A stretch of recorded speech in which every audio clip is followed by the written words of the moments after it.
Hello everyone, welcome to back my channel. I hope everyone is having a wonderful day. Before starting the video, please go ahead and hit the subscribe button and give this video a thumbs up. General Hospital recaps for Wednesday, July 23rd, reveal Liesl, Albrecht Kathleen Gotti catches up with family, while Jason Morgan Steve Burton catches up with Carly Spencer, Laura Wright. Also, Dante Falconeri Dominic Zamprogna checks in on Sonny Corinthos Morris, Bernard, while Lucas Jones, Van Ham, Freeze Marco Rios, Adrian Oncondo, Albrecht Damian Spinelli, Bradford Anderson, and James West, Gary James Fuller are throwing axes at the throwing club.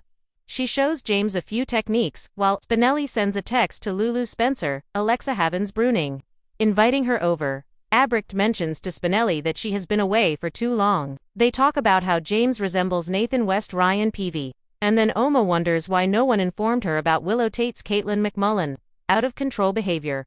James keeps throwing axes and gets encouragement from Oma, while Spinelli urges her to be more lenient with Willow. Albrecht is worried that Willow is spiraling, but she believes there is some darkness within her. At the Metro Court pool, Jason informs Carly that Rocco Falconeri Fincar, mentioning Britt Westburn's Kelly Thiebaud name, made him think he spotted her at the airport in Paris.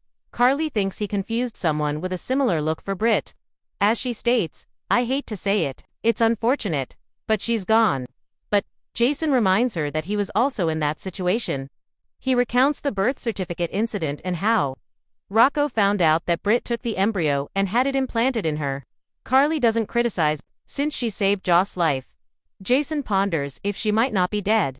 Nearby, Rocco is embarrassed that his mother is watching over him at work. At PCP General Hospital recaps for the July 23rd show, notes that Dante interrupts Ada, Justine Turner Notsanine, contractor and Sonny.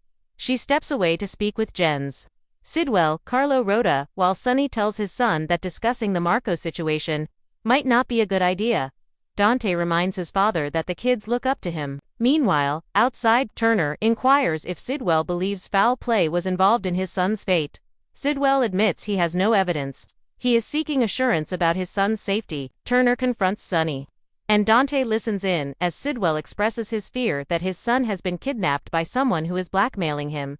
Meanwhile, Lucas arrives at the location on the note he received and uses the key to enter, discovering Marco tied to a chair and unconscious. Marco wakes up and frees himself from his restraints. They share a prolonged kiss, and later, Marco goes to the PCPD to explain things before things escalate further between his father and Sonny. Marco doesn't tell Lucas the whole story about what happened to him, deciding not to stir the pot. Across town, Nina Reeves, Cynthia Watros, approaches Drew Kane, Cameron Matheson, to inform him that Sasha Corbin Sophia Matson has left Port Charles with Daisy Gilmore, Evelyn and Brendan Bimeford. Drew believes this is due to Michael Corinthos Rory Gibson trying to control her. But Nina insists that it was Sasha's choice because someone was threatening their baby. She updates him on the strange events surrounding the baby and holds Drew responsible for everything. Drew refutes this claim, stating he would never harm children to retrieve Willow's kids. He suspects it might be connected to Sonny, but Nina is unsure. In Portia Robinson's Brooke Kerr office, Willow believes Portia is trying to turn her against Drew, but she notes it won't succeed. Portia insists it's true. He wants her to alter Michael's blood test to make it appear as if he's an addict so he can take the man's children.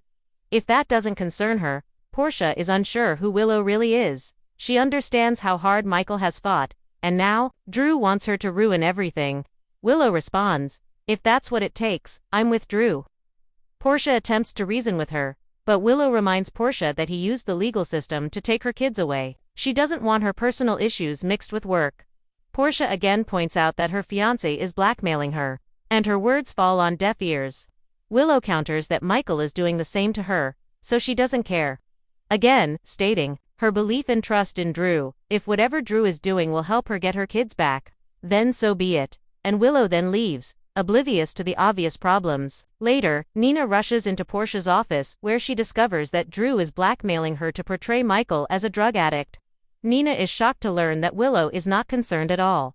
Back at the PCPD, Marco interrupts Ada Turner, Sonny, and Jens, assuring them he's okay. Father and son hug, and Marco spins a big tale about getting lost in the woods while trying not to think about his mother.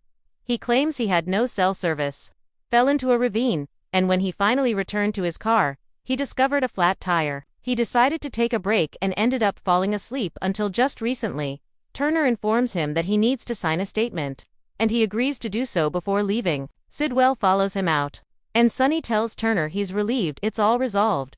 Turner pieces together the events from the fire at Charlie's and the subsequent kidnapping retaliation.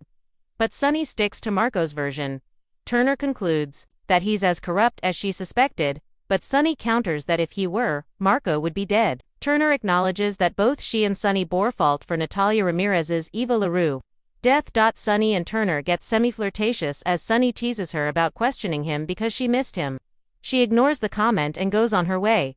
Lucas hurries to the pool to inform Carly that she owes him and he's ready to collect. Carly allows Lucas into Marco's room upstairs as he explains that he discovered Marco beaten and tied to a chair. Carly is relieved he's safe.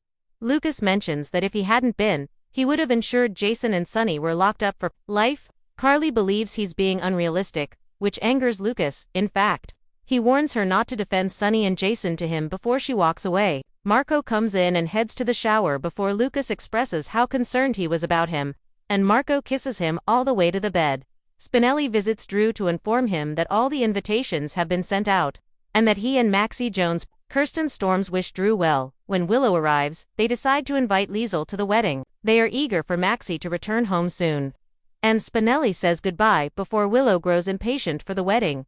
As she contemplates where to seat Liesl, possibly next to Nina, Drew wonders whether Willow was playing around with Daisy. He inquires about her activities on July 4th while he was in D.C., and she replies that she had a drink with her mother. Rocco informs Jason that Britt Westbourne Kelly Thibault is more complex than he realized, and reveals that he reached out to Albrecht and they had a meeting. Based on what she said, he believes Britt may not be entirely bad. Of course, then Albrecht appears and stares at Jason, greeting the two men and asks Rocco for assistance in finding a chaise. Elsewhere, Lulu arrives at the throwing club and discovers that Liesl is back. Why? Lulu asks. Spinelli explains that she is worried about Willow, but Lulu fears that Liesl is there to see Rocco. She quickly calls Dante to meet her at the club. When Dante arrives, he finds Lulu throwing axes, and she informs him that Albrecht is present. They agree that they must speak to Rocco about her right away. Finally, GH recaps for Wednesday's show reveal that back at the pool, Carly goes Jason and sees Liesl there, noting that can't be a coincidence. The two talk about Britt's death, and Jason realizes he needs to speak with Liesl nearby. Liesl shares stories with Rocco about her time as a captive on Cassadine Island, mentioning how Britt shot her with a fishing gun. They take a selfie just as his parents arrive, and the boy is taken away while Lulu tells Liesl she's leaving and to keep her distance from her son. Liesl expresses regret, hoping they could get along, noting that Rocco wouldn't be here if it weren't for Britta.